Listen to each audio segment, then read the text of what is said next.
Assalamualaikum warahmatullahi wabarakatuh. Halo semuanya, perkenalkan nama saya Dinda Yufadila. Saya merupakan mahasiswi dari program studi manajemen Universitas Pancasakti Bekasi. Pada kesempatan kali ini, saya akan sedikit menjelaskan tentang sosial media. Baik, langsung saja ke intinya. Media sosial bermula pada akhir abad ke-19. Titik awalnya adalah teknologi telegraf yang dikirimkan oleh Samuel Morse pada 1844.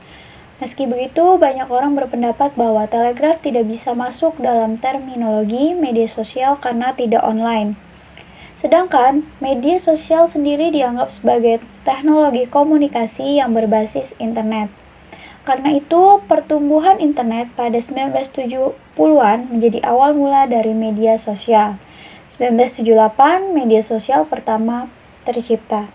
Kementerian Komunikasi dan Informatika Kemenkominfo mengungkapkan pengguna internet di Indonesia saat ini mencapai 63 juta orang. Dari angka tersebut, 95%-nya menggunakan internet untuk mengakses jejaring sosial.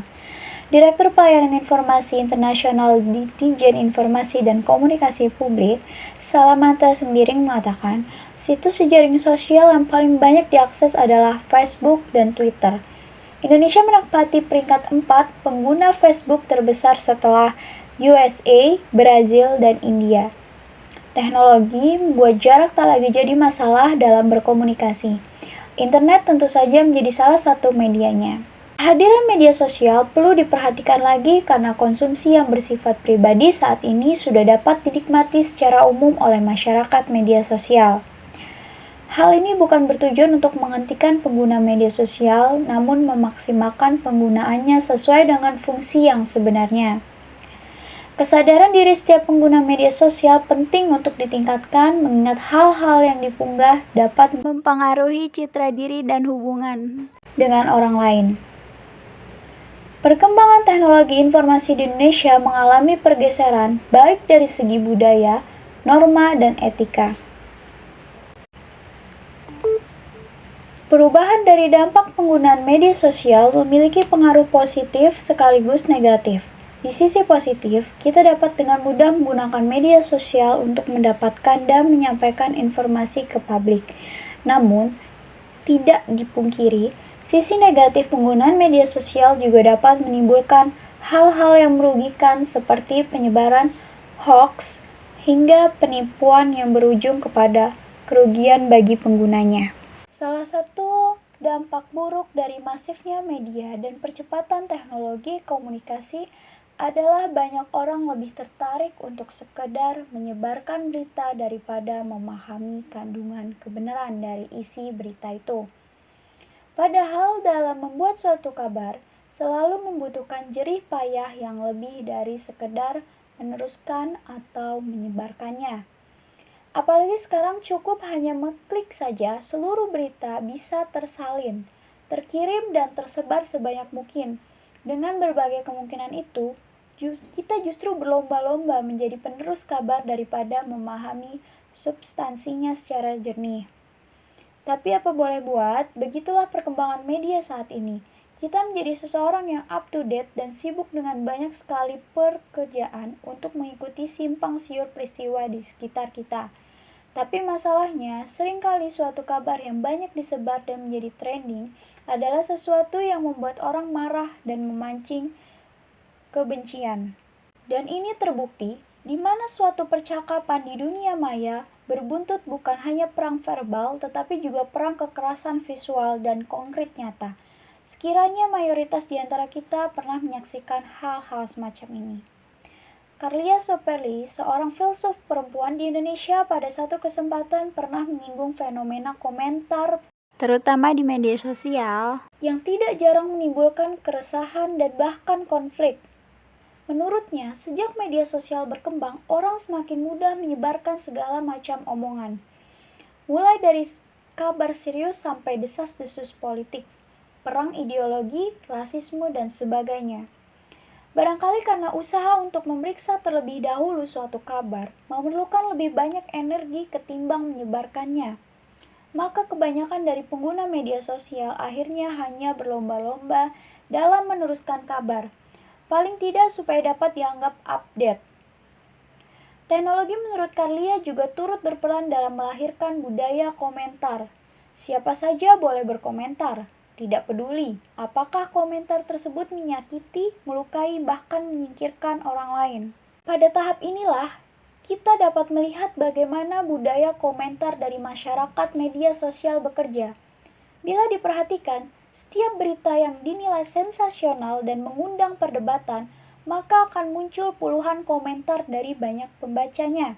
Isinya pun beragam, ada yang berupa cacian, pujian, hingga beragam produk jualan online. Media sosial manusia karir. Pesatnya perkembangan teknologi sekarang ini, media sosial menjadi salah satu kebutuhan utama masyarakat. Media sosial yang sebelumnya berfungsi sebagai media komunikasi atau alat komunikasi, kini menjadi media untuk ajang eksistensi.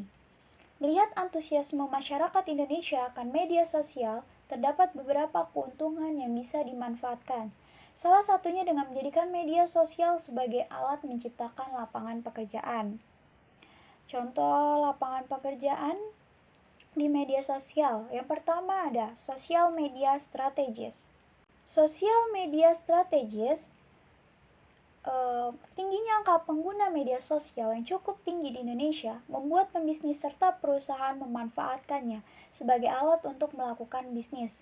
Tidak hanya perusahaan dalam negeri saja, perusahaan multinasional bahkan luar negeri pun sudah menggunakan media sosial untuk memperluas jaringannya.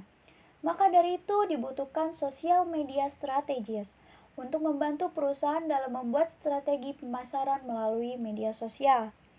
Tugas yang harus dilakukan sosial media strategis ini yaitu mengoptimalisasikan penggunaan media sosial agar proses pemasaran berjalan dengan baik. Yang kedua, ada selebgram. Memang ini salah satu pekerjaan yang baru tren di kalangan muda karena terlihat kekinian dan menghasilkan. Syarat utama menjadi selebgram adalah diharuskan mempunyai followers yang banyak, juga feeds yang menarik, sehingga banyak endorsement yang datang. Endorsement menjadi salah satu penghasilan yang bisa didapatkan. Bisa kerjasama dengan brand-brand ternama. Seseorang selebgram bisa menghasilkan belasan juta sekali posting. Ketiga, ada YouTuber. Dari segi penghasilan, YouTuber sangat menjanjikan sekali. Hanya bermodalkan kamera saja sudah bisa jadi YouTuber. Tetapi jadi YouTuber dituntut untuk membuat konten-konten yang kreatif dan video yang berkualitas. Bukan asal sekedar membuat video saja. Kalau konten yang dibuat menarik, otomatis bisa mendapat banyak subscriber. Yang keempat ada content writer. Untuk yang hobi menulis dan sering update di media sosial, content writer menjadi pilihan yang cocok untuk para milenial. Content writer biasanya bekerja sama dengan para instansi untuk mengisi setiap postingan dari konten yang dibuatnya, kemudian diposting ke dalam blog. Content writer harus memiliki ide-ide yang selalu fresh dan juga harus melakukan riset sebelum membuat konten. Dan yang terakhir ada graphic designer. Dunia media sosial rasanya kurang menarik tanpa adanya visualisasi. Hal yang harus dilakukan untuk menjadi seorang graphic designer yakni mempunyai kemampuan memvisualisasikan tulisan menjadi bentuk 2D atau 3D. Fungsi graphic designer untuk mendukung konten tulisan agar lebih menarik. Social gaming dan perilakunya. Seiring perkembangan zaman, internet semakin berkembang pesat. Salah satu manfaat dari perkembangan internet yaitu untuk sarana hiburan. Misalnya untuk bermain game online. Game online muncul sebagai salah satu jenis hiburan baru bagi semua kalangan khususnya remaja. Dengan banyaknya fitur-fitur baru yang jumlahnya beragam dan murahnya koneksi internet membuat game online semakin menjamur di Indonesia. Bermain game online tidak hanya dilakukan di warnet saja, tetapi bisa dilakukan di mana saja asal membawa device dan juga ada jaringan internet. Dengan begitu orang semakin dimanjakan dengan kehadiran game online. Maraknya game online juga menyebabkan remaja menjadi kecanduan terhadap permainan tersebut. Apalagi di situasi pandemi COVID-19 ini, yang hampir semua aktivitas dilakukan di rumah, remaja hanya menghabiskan waktu seharian untuk bermain game online. Hal ini membuat mereka semakin malas untuk mengerjakan tugas atau mengikuti pembelajaran karena bermain hingga larut malam, yang menyebabkan mereka mengantuk. Kehadiran game online ini tentunya membawa dampak positif dan juga dampak negatif, tergantung bagaimana cara kita menyikapi hal tersebut.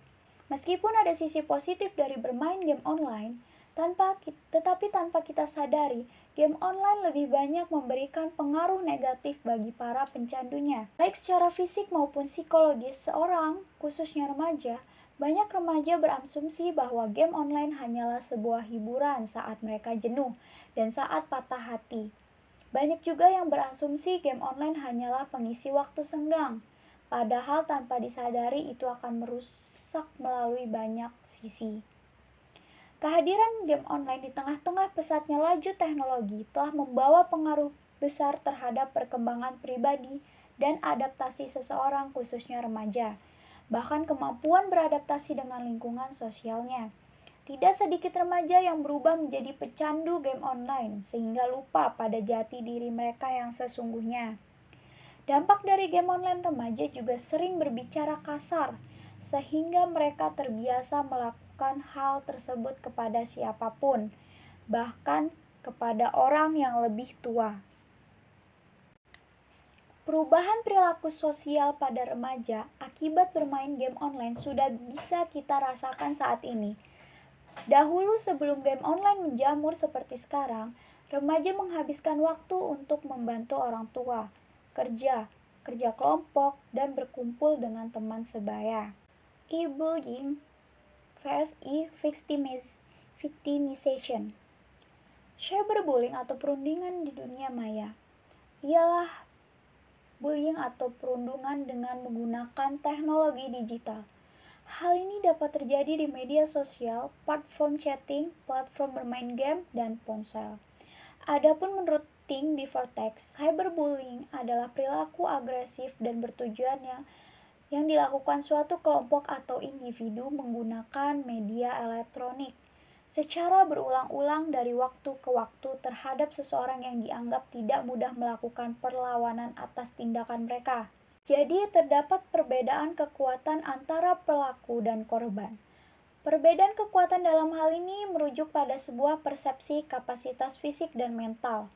Cyberbullying merupakan perilaku berulang yang ditunjukkan untuk menakuti, membuat marah, atau mempermalukan mereka yang menjadi sasaran. Contohnya termasuk menyebarkan kebohongan tentang seseorang atau memposting foto memalukan tentang seorang di media sosial. Mengirimkan pesan atau ancaman yang menyakitkan melalui platform chatting, menuliskan kata-kata menyakitkan pada kolom komentar media sosial, atau memposting sesuatu yang memalukan atau menyakitkan. Meniru atau mengatasnamakan seseorang, misalnya dengan akun palsu atau masuk melalui akun seseorang dan mengirim pesan jahat kepada orang lain atas nama mereka. Trolling, mengirimkan pesan yang mengancam atau menjengkelkan di jejaring sosial, ruang obrolan, atau game online. Mengucilkan anak-anak dari game online, aktivitas atau grup pertemanan. Menyiapkan atau membuat situs atau grup yang berisi kebencian tentang seseorang atau dengan tujuan untuk menyebar kebencian terhadap seseorang. Menghasut anak-anak remaja atau lainnya untuk mempermalukan seseorang. Memberikan suara untuk atau menentang seseorang dalam jajak pendapat yang melecehkan. Membuat akun palsu, membajak, mencuri identitas online untuk mempermalukan seseorang atau menyebabkan masalah dalam menggunakan nama mereka. Dan terakhir, memaksa anak-anak agar mengirimkan gambar sensual atau terlibat dalam percakapan seksual. Dan banyak lagi cyberbullying yang terjadi di media sosial. Selanjutnya terdapat e-victimization.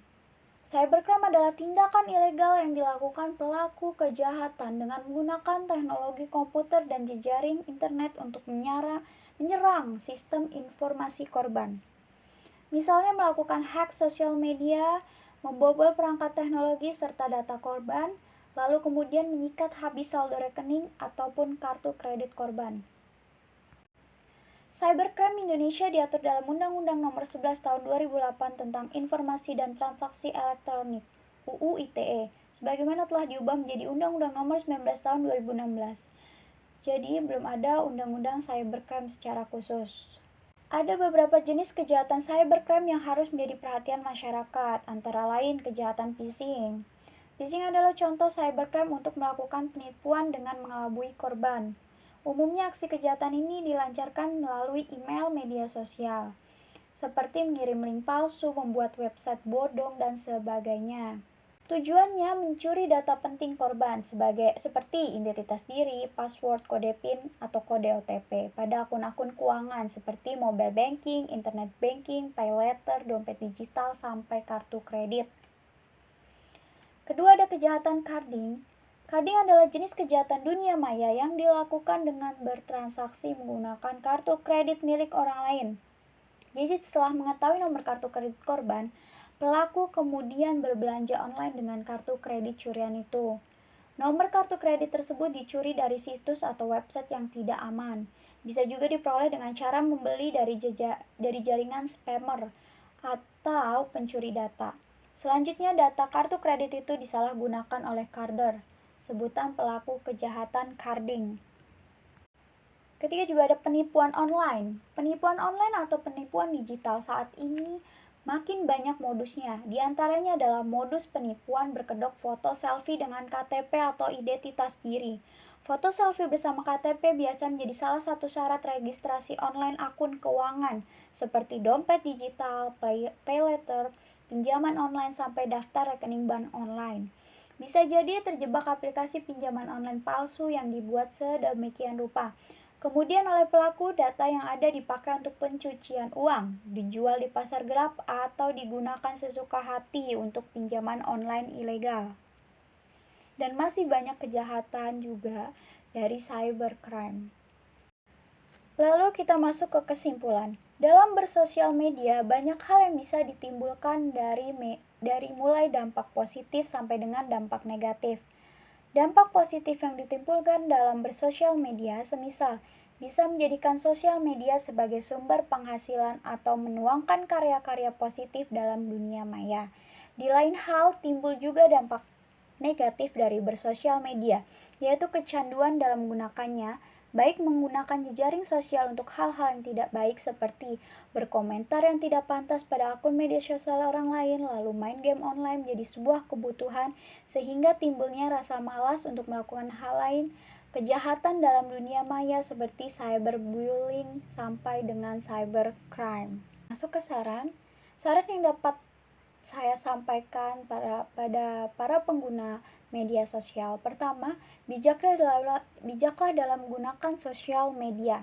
Saringlah sumber informasi, tidak hanya satu informasi saja, namun beberapa informasi lain, sehingga sebelum di-share ke orang lain, informasi tersebut jelas adanya, sehingga tidak menimbulkan hoax. Berkomentarlah dengan hal-hal yang baik, tidak menggunakan kata-kata yang tidak pantas atau kata-kata yang membuat orang lain menjadi sumber bullying.